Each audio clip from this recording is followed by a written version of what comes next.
Where he has proceeded, presumably he will be taking the oath of office shortly and become...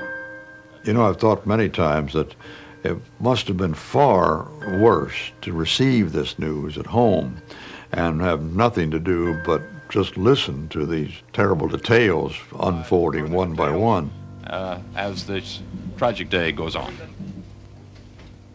Finally, Charles Collingwood took over to give me a bit of a break. Well, I went into my office. I picked up the phone, trying to call Betsy.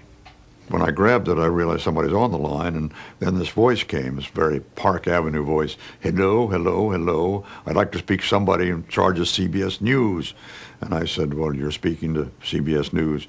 And she said, well, I'd like to complain about your having on the air at this time that Walter Cronkite crying his crocodile tears when we all know he hated John Kennedy. Well, I never hated John Kennedy in the first place, but to hear this kind of a complaint, I said, Madam, what is your name? And she gave me one of those hyphenated names. I don't know, Mildred Smith or something, the kind, or Smith Johnson. And I said, Mrs. Smith Johnson, you're talking to Walter Cronkite, and you, madam, are a damned idiot. And hung up the phone. This is a CBS News inquiry. There were so many questions asked about the Warren Commission report on the assassination. This is what a rifleman would see from a sixth-floor window. We spent a lot of money in those days, over $1 million, to do a special investigation. Oswald, the commission tells us, fired 3 shots. But is there more to this story than the Warren report ever discovered? And we established, to our satisfaction, that a single gunman could have fired off 3 shots in time. That the shadows on the little grassy knoll were not people, but something else, that there were only 3 shots. We set out to try to prove that Warren Commission was wrong. All we did was prove this right. Did Lee Harvey Oswald shoot President Kennedy? I think all the evidence points to Lee Harvey Oswald as the single assassin, maybe with one accomplice, although I rather doubt that. The man was brought immediately to police headquarters. I don't know, but this grandiose conspiracy, this Oliver Stone junk, absolute junk that guy perpetrated on an unsuspecting generation, planted thoughts about Lyndon Johnson himself plotting the assassination, making a hero out of Garrison, the attorney in New Orleans, who came close to being a certified nut. There's no question about it. Furthermore, if there had been the kind of conspiracy that movie made out, or any of these major conspiracy theorists propound, I don't believe for 1 minute it could have been kept a secret for all these years. When you've got a number of conspirators, somebody usually breaks. Something breaks in that story. This is the CBS Evening News with Walter Cronkite. Shortly before the Kennedy assassination, we'd expanded the evening news from 15 minutes to a half an hour. The first broadcast of network television's first daily half-hour news program. When we went to a half hour, I had the naive idea somehow or other that we were going to have plenty of time on the broadcast to do a little feature story at the end of the broadcast. And if we're going to do a little feature story, then why couldn't I have a signature line? And that's the way it is, Monday, September the 2nd, 1963. Well, I thought of, and that's the way it is. Well, I did it, and Dick Salant, God bless him, our news president at the time, just hated it, thought it was an awful idea, tried to talk me out of it, but I kind of got my Dutch up, I guess, and I stuck with it. And that's the way it is. And that's the way it is. That's the way it is. That's the way it is. Thursday, November 30th, 1978. Dick Salant's feeling was that maybe it was a little bit arrogant, suggesting that everything we said was correct, and that was really the way everything was, no possibility of error. In thinking about it, mulling it over, I think he is probably right. Next, The sports car craze has been sweeping the country. behind the wheel, The minute you know that I'd rev up that engine at the track. and later, Cronkite Remembers America at War. The American people were confused, even as I was. From Vietnam to Chicago. think we've got a bunch of thugs here, Take Dan. your hands off of me unless you plan to arrest me. Wait a minute. Cronkite reporting. Anyone would out of racing cars. Getting out in the open air, particularly in the summertime, the spring, the fall, boy, that's living. As teenagers in Houston, we used to have illegal jalopy races at an abandoned old wooden track. I started with real sports cars in the 50s. A few days before the race, I began worrying about being in that race. It's just too dangerous, I began to think. And each day got worse and worse as we got toward race day. I keep thinking maybe I can back out, maybe I'll fall down, break my arm, that sort of thing.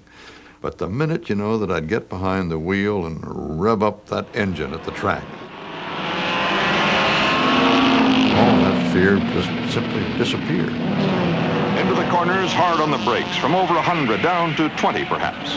Gear down from 4th to 3rd and on to 2nd. Then hard on the gas and back up to speed. It became such a passion that I talked CBS into letting me cover some big races. Here in the 19th running of the Grand Prix de Monte Carlo is about to begin. A little bit of a boondoggle there. 3, 2, 1, and away they go. There goes Irving Moss of the left. It was all great fun for me, but with a wife and 3 children, I thought maybe I'd better take up something that the family could join in. And that's how I started sailing. I remember sailing with my dad, handling the ropes and tying him up when he was taking a nap. The dog would come with us sailing.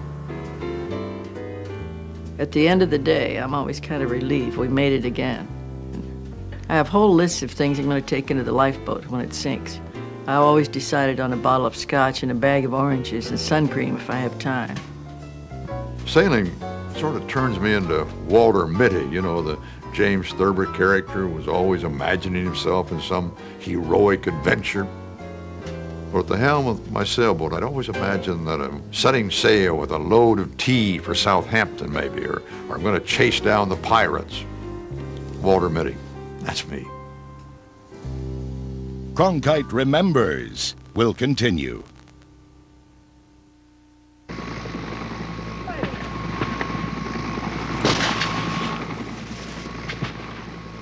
In the early stages of our involvement in Vietnam, not expressing this on the air, I was trying to be as impartial as possible. Basically, I felt that our course was right. This is the Jungle Trail, one of those you've been reading about back home. I went to Vietnam for the first time in 1965. Tio, where are you from, Tio? California, sir. I went on patrol with the ground troops. Well, it's hard to realize the Viet Cong was right here this morning. They'll be coming out of this area, perhaps tonight, maybe tomorrow, if they dare challenge this airborne outfit.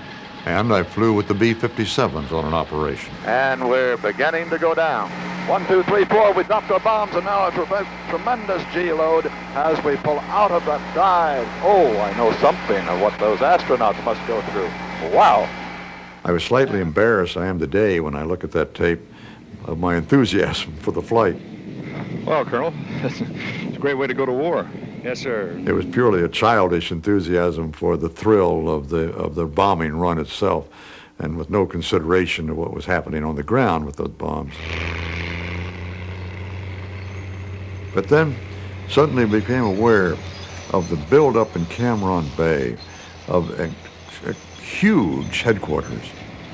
It was quite apparent that we were building facilities to handle far greater forces than the administration admitted to us might even possibly be committed to that war. And my assumption at the time was if we're building it, they must already be in the pipeline. And if they're in the pipeline, then the administration's lying to us.